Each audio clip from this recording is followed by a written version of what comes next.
section 2.6, decimal operations and equations with decimals. So we're going to do a really quick review of adding, subtracting, multiplying, and dividing decimals. If you need more of a review than what I'm going to show you, my suggestion would be to go online and find some other videos. There are dozens of good videos that are out there that will show you how to add, subtract, multiply, and divide decimals, or decimals that have signs, positive and negative decimals and such. All right, we'll start with addition. Now, the key with adding and subtracting decimals is that when you get to the point where you're either adding them or subtracting them, you must line up decimal points. Now, in this particular problem, I'm adding two negative numbers. Now, we know that when you add two negative numbers, you add them up as if they were positive and affix the negative to your answer. I bring the decimal point straight down. So, see how I line those up? Straight down. And now we just add, that's going to be 8, that's going to be 11, carry 1, and that's going to be 3. So my answer is going to be negative 31.8. The key there, again, lining up those decimal points. Now, my next example, it's a subtraction problem, but with non-traditional subtraction problems, I'm going to change this into adding the opposite. So now I have two positive numbers, two positive decimals, that I should be able to add without too much trouble. So I'm going to go ahead and write up 4.75 and 12.5. Now look where I put the 12.5. See how the decimal points line up? I'm still adding here because I'm adding two positives, so I'm going to add them together. If one was positive, one was negative, I'd be subtracting. You don't have to, but if it helps, you can put a little placeholder 0 there. Line up those decimal points. The decimal point comes straight down in your answer. That's a 5, that's 12, put down the 2, carry the 1. That's 7, and that's a 1, so I get 17.25, or 17 and 25 hundredths. My next example is an example of multiplying decimals. Now here you don't have to line up the decimal points. In fact, I pretty much ignore the decimal points till the very end. I have a positive times a negative, so I know it's going to be negative. I write this down as 7.2 and 1.5. Now granted, the decimal points did line up when I wrote them down that way. They don't have to. You're multiplying them. I'm ignoring those decimal points as if they weren't there to begin with. So I'm going to multiply 72 times 15. 5 times 2 is 10. Carry 1, 36. 1 times 2, 1 times 7. Add them down, 0, 8, and 10. Now here's where the decimal points come into play. You have one decimal place here in this first factor. You have one decimal place here in this factor. That's a total of 2 decimal places. So from the right to the left, from the right to the left, I move over 2 places. That's where that little arrow is. That's where my decimal point is going to go. And I have negative, because it was a positive times a negative, 10.80, or better yet, negative 10.8. I don't need that final 0 on the end, since it's to the right of the decimal point on the end of the number. Now my last one, maybe the trickiest one of the bunch, is the division. Not because of the negatives, but because of the decimal places. This is your dividend, this is what you divide into, this is your divisor, this is what you divide by. Now I have a negative divided by a negative, so I know it's positive. I'm just going to ignore those negative signs for now. I'm going to put the 3.5 on the outside, the 71.05 on the inside. Now you cannot divide by a decimal, and you can see my divisor's got a decimal place. It's 3.5, 3 and 5/10. I am going to move the decimal point all the way to the right so that it no longer has a decimal place. I made that number 35. Now I moved one spot. So the same thing happens in the dividend. Under the house here, I got to move it one spot. So the decimal point is going to come straight up from there. Now I just divide like I was dividing by 35. 35 doesn't go into 7, but we'll go into 71 2 times. 2 times 35 is 70. I subtract 1. Bring down the next number, it's 0. 35 doesn't go into 10, so I'll put a 0 here, bring down the next number. 35 goes into 105, 3 times, 3 here, 3 times 35 is exactly 105. That was nice, no remainder. And I don't have to add any zeros on to the end of the decimal, and I get 20.3. Remember, it was positive, 20.3 or 20 and 3/10. Again, if you feel like that wasn't enough of a review, my suggestion is to get online, check out some more of the instructional videos that have to do with that topic of operations with decimals. Now, we're going to use that along with what we've been doing in the last couple of sections to solve equations that have decimals in them. And as you can see in the first example, my variable m has a number 12.6 that's being added to it. So that's the first thing I need to take care of, is I'm going to use the inverse operations. I'm going to undo 12.6 that's being added to m by subtracting 12.6 from both sides. And I'm going to write it out the more formal way. I have 12.6 plus m minus 12.6 is equal to 9.2 minus 12.6. Now this and this, these cancel out, they add up to 0. That gives me my variable m all by itself. That part's good.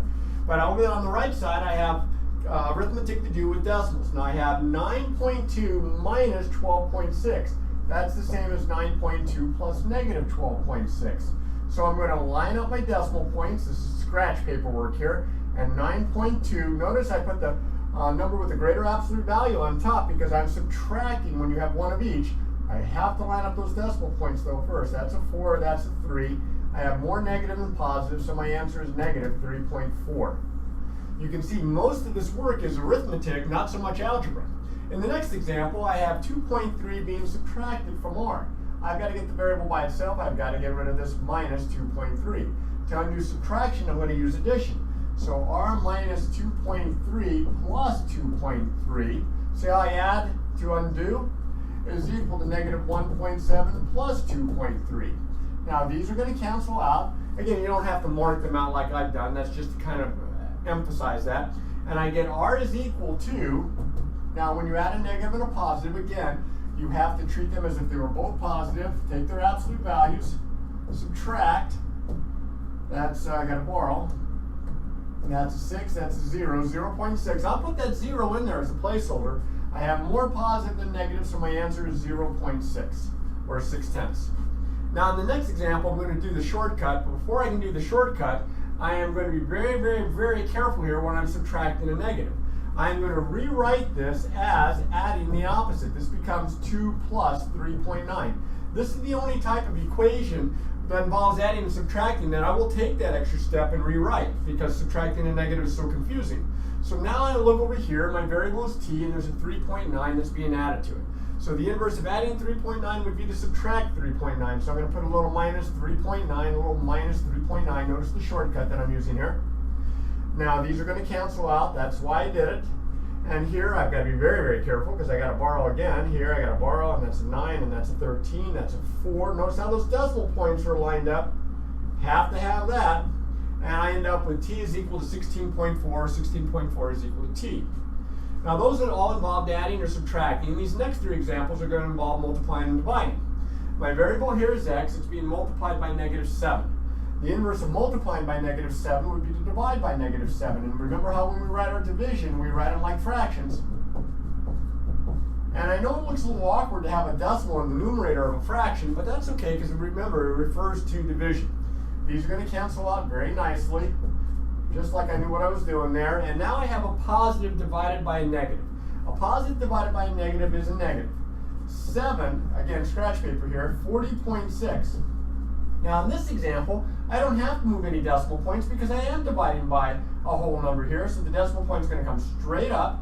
7 doesn't go into 4, but goes into 45 times. That's 35. Bring down the 6. Look at this, just like I say, just like I knew what I was doing there. And I get 5.8. My answer is going to be x equals negative 5.8, or negative 5 8/10. Now in this example, my variable's on the right side, and it's being divided by negative 5.9. The inverse of dividing is to multiply, so I'm going to multiply both sides by this number, negative 5.9. And again, you can see the scratch work that's going to be coming up here, negative 5.9 times v over negative 5.9. Now on the right side, these are going to cancel out because this is the same as a factor of 1, and I get 1v or v. But on the left side, I have a negative times a negative, which of course is positive. I have 5.9, I have 9.1. The decimal points lined up, but that's just coincidence. They don't have to line up when you're multiplying. And I'm going to treat this like this was 59 times 91. So that's 9, and that's 5, and that's 1, carry 8, and that's 53. And that's a 9, that's a 6, that's a 3, and that's a 5. Now here's where those decimals come into play. 1 decimal place here, 1 decimal place here. That's a grand total of 2 decimal places. You have to add them up. So there's 1 here, there's 1 here, there's 2 altogether. So from the right to the left, I slide over 2 spots. It's going to go between the 3 and the 6, and I'm going to get 53. 0.69 or 53 and 69 hundredths. The last example involves multiplying by negative 1.8. My variable is right here. I'm multiplying by negative 1.8. That means I'm going to divide by negative 1.8. Both sides. And again, I write it like a division, and I know, or like a fraction for my division. I know that looks a little awkward with those decimals in here, but that's okay. Remember, it's division. These are going to cancel out as a factor when I get u equals. Now, here's the fun. I have a positive divided by a negative. Negative. I'm going to have to put the 1.8 on the outside, the 6.3 on the inside. Can't divide by a decimal. That's an 8 there, believe it or not. I slide it one spot to the right. I slide it one spot to the right. The decimal point comes straight up there. 18 doesn't go into 6, but 18 will go into 63 3 times. 3 times 18 is 54.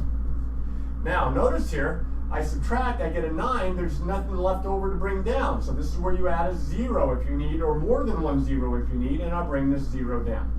Now it's in the 10th spot. 18 goes to 90 exactly 5 times.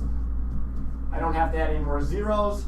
It's 3.5, and my answer is u equals negative, because remember, positive divided by negative is negative, 3.5. Now with these problems, just like any other type of problem, you're going to get better at it as you keep working it. So remember, practice, practice, practice.